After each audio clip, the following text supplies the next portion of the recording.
G'day, I'm Ross. I'm building a 40-foot liverboard catamaran out of composite materials, and that's the deck mold. To give you an idea of scale, it's a monster, and I'm loving every second of it. So if you're into a bit of welding, a bit of fiberglassing, a bit of woodwork, this is your channel, guys. This is one man and a boat, or I like to call it a bloke and a boat. Enjoy it. I hope you like my videos. Give it a like, subscribe away, and I'll see you next time on Life on the Hulls. G'day everyone, welcome back to Life on the Hulls. Last week I left you I'd made a mould for a limber hole sealing part that I wanted to install in the bulkheads of my catamaran. So that's where I'm going to kick off today, and we'll follow right through till I get them glued in place.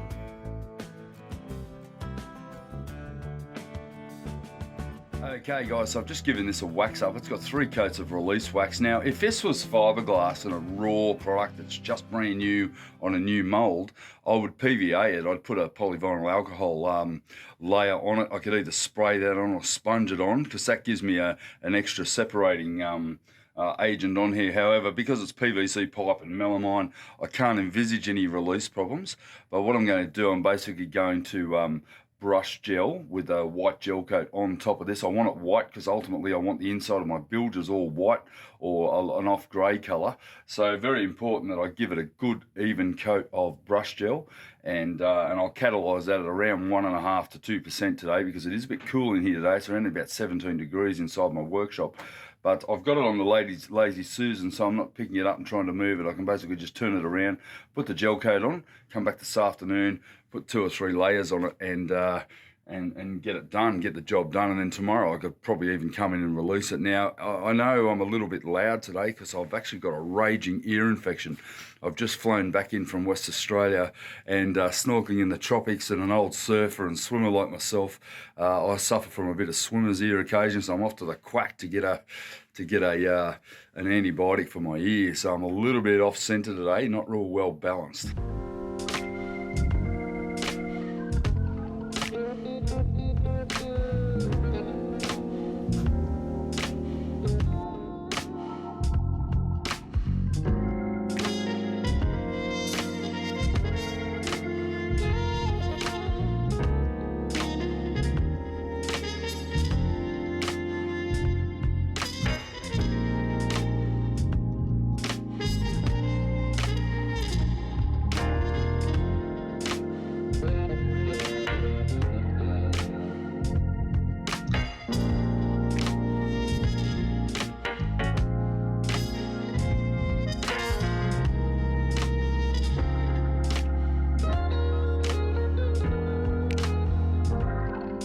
Righto, so that's gelled up. You'll see that I did some nice long strokes to finish off the job. I see a lot of young guys, they get their brushes and they're fucking all over the place. The problem with that is, as soon as you start stirring it up, you're going to get air bubbles, and there's nothing worse than laying up a nice job and then pulling it off the job, and you've got to then have more repairs than it actually took to make the job. I would rather just go and remake it than fix some of the repairs. In a lot of cases, especially with things like when I'm making my kayaks and that, I really make sure that I do the job right to start with, because a restorative repair on a brand new product is not really acceptable for a commercial product. Same deal with little jobs like this. Do it right the first time, take your time, don't over catalyse, and give yourself plenty of working time. So something like that takes me about 3 minutes to gel up, probably about an hour to laminate. The job's done. That's all I need, is that full length there. I'm complete. That's all I need for all the limber holes. And if every boat had its limber holes sealed like this, you probably wouldn't have a lot of the rot problems that we do have. So simple fix. Simple fix. I'm going to get into laminating that this afternoon. Got to go off to the quack, get this sorted out, because I can't hear a friggin' thing, and it's throbbing today. Okay, so this was gelled up about 4 hours ago, and it's ready to go. It's almost a perfect finish on it already. There's a couple of little brush strokes in it, but the key to getting those long strokes is to make sure there's no bubbles in the substrate when I'm laying on my tire layer. So I use a 300 CSM tire layer to make sure that I get I don't want too much print through. Now remember, this isn't structural. It's going to be a very thin thing. I want a little bit of flexibility so I can make it fit the limber holes. So I'm anticipating 2 300 CSM tire layers and 1 600 layer of double bias on it, just to give it a little bit of body.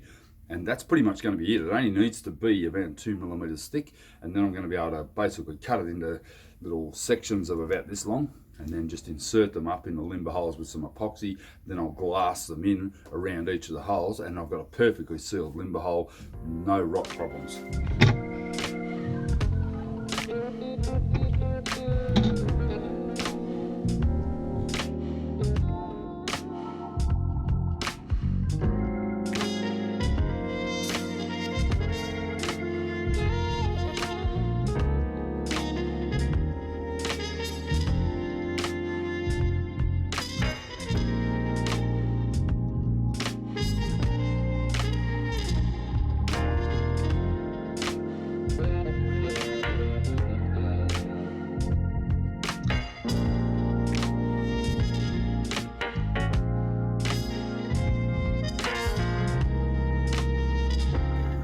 So that was pretty straightforward. That was about sort of 15 minutes work, and hopefully that's going to deal with all my limber holes. So it's amazing how quickly you can get stuff done. The mold, I'm not sure how long it took me, probably an hour or so to make, but really at the end of the day, if you think things through and you get a solution, you should just follow it through, get it done. I'm hoping that's going to be my answer. So easy work. I actually end up using a 265 gram woven roving. What I need is a little bit of flex, and then to get the position, and then I'm going to build it up as I glass it onto the bulkhead itself. So I think better off to go for a little bit thinner, and then I'll build the shape once I get it into the actual bulkhead.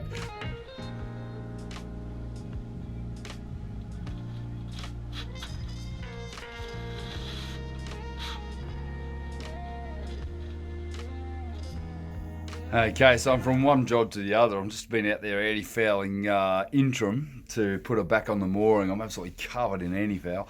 But I've just removed the peel ply off this part for the limber holes, and I'm going to try to demold it. Not really sure how to attack it because it is a bit of an odd shape, and there's also a reverse angle on the profile here that actually comes in and tucks in here. Now that's going to make it hard to come up to lift off the mold. That's why I intentionally have laid it up very thin, and I figure I've done 3 layers of glass, so it's probably about 1 or 2 millimeters thick, probably 2 millimeters thick. But then once it's in place, once those small bridges are in place under my limber holes, I'm then going to glass them to the actual limber hole itself, or to the bulkhead and the limber hole at once, and then I'll be able to build the thickness there to get the subsequent strength. So you can do things like that with fiberglass. That's the beauty of this stuff, is you can sort of modify and change as you go. The key is just getting the right shape, and something with a gel coat inner finish is going to ensure there's no water ingress up into my bulkheads.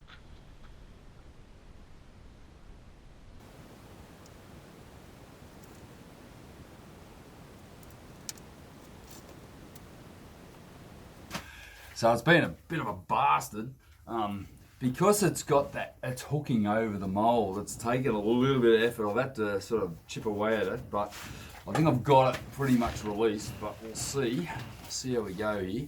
Sort of got to spring it away because I designed it in a way that I need the spring so that I can put them up under it. I've cracked it. I've pretty much got it separated. Here we go, it's coming off. Oh yeah, there we go.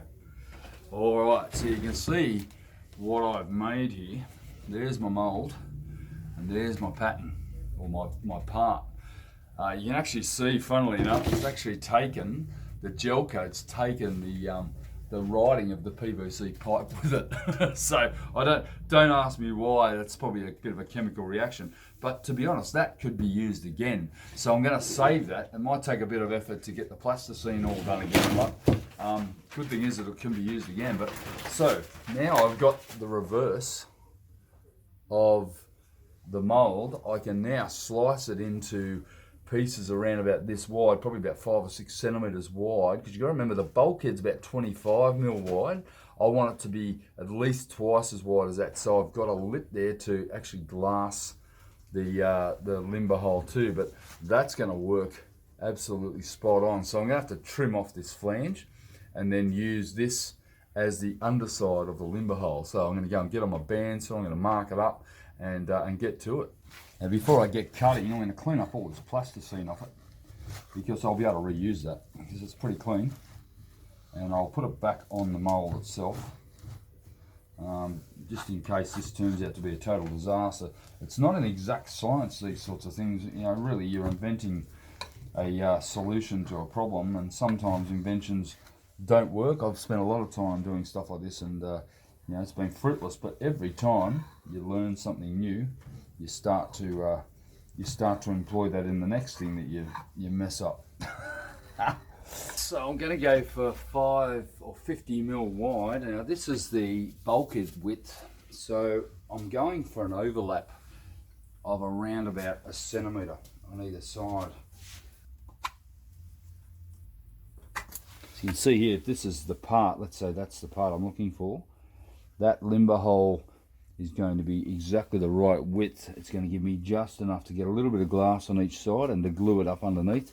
I don't want them sticking out like this far out because it's just more that's going to get caught in there.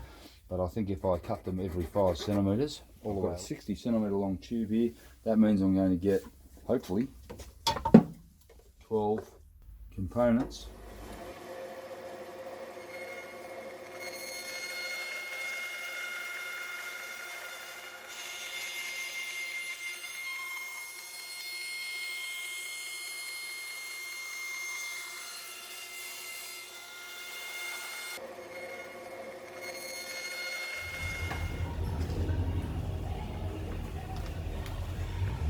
Welcome to Life in the Bilge.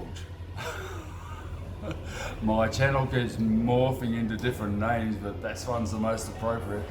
The last 8 weeks I've spent down in this bilge, and I'm going to have the cleanest bilges of any boat on earth, I think, the way I'm going. I'm basically trying to get all of my limber holes and everything tidied up so that I've got a really nice clean bilge. But I'll tell you what, it's testing my patience. So these are the rings that I've been making for the last few days on that mould I made, but they're fitting perfectly down into these bilges. I've just got to get a Dremel tool and clean them up a little bit, and I'm going to get them all ready to go, and I'm going to come through and epoxy them all in, and then I'm going to glass them. If you've got plywood limber holes that you're having trouble sealing, this is the answer. I reckon it's probably the best idea I've had to date. And I've had a few, but I've had a couple that have been like absolute shockers. But this one's not a bad idea. So give it a crack. It's pretty simple, day's work, and you could avoid years and years of rotting of your bulkheads.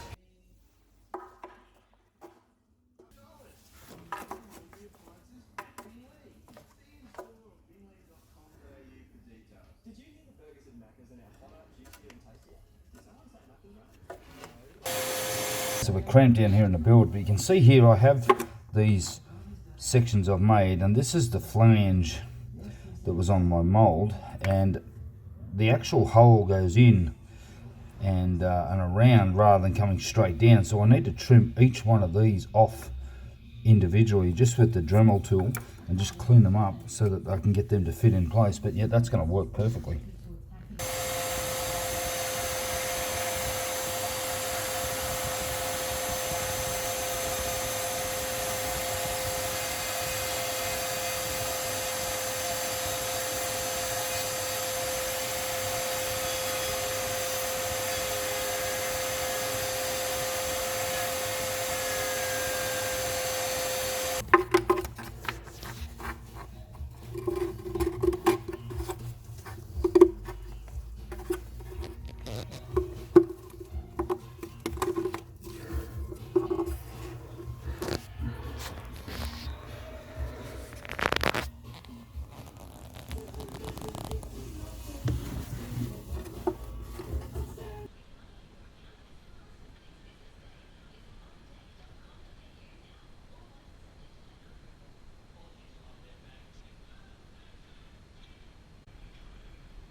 Righto, so I know it doesn't look like much, but they are as solid as a rock. If you have a look at this one here, there's absolutely no way that can now move. Now I've put a tiny little radius, probably a 5mm radius here, but it's given me enough to glass that now to the bulkhead, and then I can tidy it all up and I'll peel apply it, so that basically I just need to then flow coat once I've sanded out this whole this entire fuel tank bay. So I've learned a couple of lessons doing these limber holes. I've found that by just putting a little notch in it, you see that there, that little notch there, it actually springs out and then will adopt to the bulkhead that's already 20mm wide. So I've got this tiny little rebate here. That's allowed it to spring out and actually glue in place better. But the second thing I've learnt too is when I glue it in place with this with the Pro Bond, I'm masking the underside of these. Now why I do that is so that I can pull a crap off it, because the first two I did, I got all excited and got into it and pushed them into place. I've shoved them into place, and as I put them in, all the glue has stuck to the underside on the gel coat. Now I can get it off by scraping it off, but it's going to be an absolute mongrel of a job. So what I'm going to do is basically just mask the underside of it and pull that away once the glue's in place, and that'll save a lot of that. So, you know, it's a bit of forward thinking and a little bit of learning. Now, the good thing about the amount of work that I'm doing here is that I get to almost perfect my technique before I put it up to you guys. Now, eventually, I'm finding the easiest way, because I've got so much of it to do, and I'm not showing you it all, but it is easier if I stuff up the first couple and things like this. That masking, should have done it, mate. I should have known better.